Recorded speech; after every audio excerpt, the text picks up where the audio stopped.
Hello மக்களே! இந்த video நம்ம என்ன பற்றி பார்க்க போகிறோம் பார்த்தீங்கன்னா, டிஎன்பிஎஸ்சி குரூப் 4 எக்ஸாம் வரத்துக்கு இன்னும் 59 நாட்கள் இருக்குது. நம்ம ஜிகேல நம்ம என்னென்ன படிக்கலான்ட்டு நான் மஞ்சா கலரில் மார்க் பண்ணி வச்சுருக்கேன். நம்ம அதெல்லாம் தான் சிலபஸில் இருக்குது. நம்ம அதுதான் படிக்கணும். 6th புக்கில் ஃபஸ்ட்டு டேர்மில் வந்து பார்த்திங்கன்னா, சிந்துவெளி நாகரிகம், தமிழகத்தின் பண்டைய நாகரிகங்கள்னு இருக்குது. இதெல்லாம் தான் நம்ம படிக்கணும். அப்படியே பார்த்திங்கன்னா 6th டேர்மில் சிலபஸ்ஸு பார்த்திங்கன்னா, வட இந்தியா வேதகால பண்பாடும் தென்னிந்தியாவில் இதெல்லாம் தான் நம்ம படிக்கணும். பாருங்கள். அதுக்கப்புறம் 6th புக்கில் 3வது பருவத்தில் இதெல்லாம் படிக்கணும். தென்னிந்திய அரசியல் இதெல்லாம் முக்கியமாக படிக்கணுங்க. அதுக்கப்புறம் குடிமையில் மக்களாட்சி, உள்ளாட்சி அமைப்பு இதெல்லாம் நம்ம முக்கியமாக படிக்கணும். ஓகேங்களா? அதுக்கப்புறம் 7th புக்கில் ஃபஸ்ட்டு டேர்மில் இதெல்லாம் படிக்கணும். முக்கியமாக டெல்லி சுல்தானியம் இதெல்லாம் படிக்கணும். அதுக்கப்புறம் குடிமையில் பார்த்திங்கன்னா சமத்துவம், அரசியல் கட்சிகள் அதெல்லாம் படிக்கணும். அதுக்கப்புறம் 7வது புக்கில் 2வது பருவத்தில் நம்ம இதெல்லாம் முக்கியமாக நம்ம படிக்கணும். குடிமையில் வந்து பார்த்திங்கன்னா மாநில அரசு, ஊடகமும் ஜனநாயகமும் இதெல்லாம் படிக்கணும். அதுக்கப்புறம் பார்த்திங்கன்னா 7th புக்கில் 3வது பருவத்தில் இதெல்லாம் படிக்கணும்.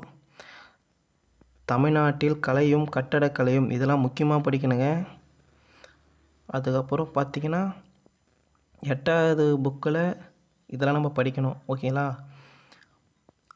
இந்தியாவில் கல்வி வளர்ச்சி, இந்தியாவில் தொழிலாளர்களின் வளர்ச்சி இதெல்லாம் முக்கியமாக நம்ம படிக்கணும். அதுக்கப்புறம் பார்த்திங்கன்னா இது பாருங்கள், 8வது புக்கில் குடிமையில் இதெல்லாம் முக்கியமாக படிக்கணும். குடிமக்களும் குடி உரிமையும் மனித உரிமைகளும் ஐக்கிய நாடுகள் சபையும் படிக்கணுங்க முக்கியமாக. அதுக்கப்புறம் 9வது புக்கில் நம்ம இதெல்லாம் படிக்கணும். ஓகேங்களா?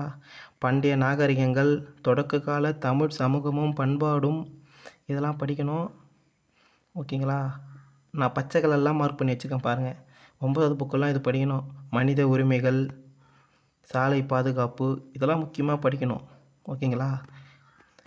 தமிழகத்தில் வேளாண்மை இதெல்லாம் படிக்கணுங்க. முக்கியமாக டைம் மட்டும் வேஸ்ட் பண்ணாதீங்க யாரும். 10th புக்கில் இதெல்லாம் படிக்கணும். ஓகேங்களா?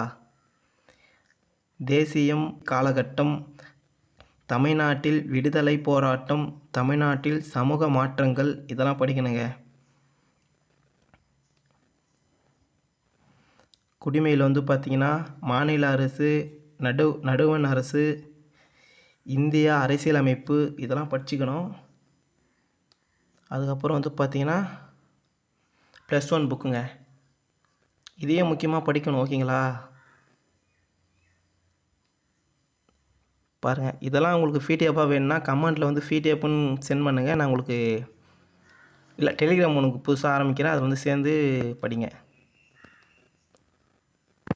நானும் ஃபஸ்ட் அட்டெம்ப்ட் தான் எழுத போகிறேன். நம்ம எல்லாம் ஒன்றா சேர்ந்து பாஸ் ஆகலாம். முதல்ல எல்லாம் படிக்கணுங்க, இதுதான் முக்கியமே. இந்த வீடியோ உங்களுக்கு யூஸ்ஃபுல்லாக இருந்தால் கமெண்ட் பண்ணுங்கள், ஷேர் பண்ணுங்கள், லைக் பண்ணுங்கள். இந்த மாதிரி வீடியோ போடலாமா வேணாம்னு கமெண்ட் பண்ணுங்கள். அடுத்த வீடியோவில் சந்திப்போம். பாய்.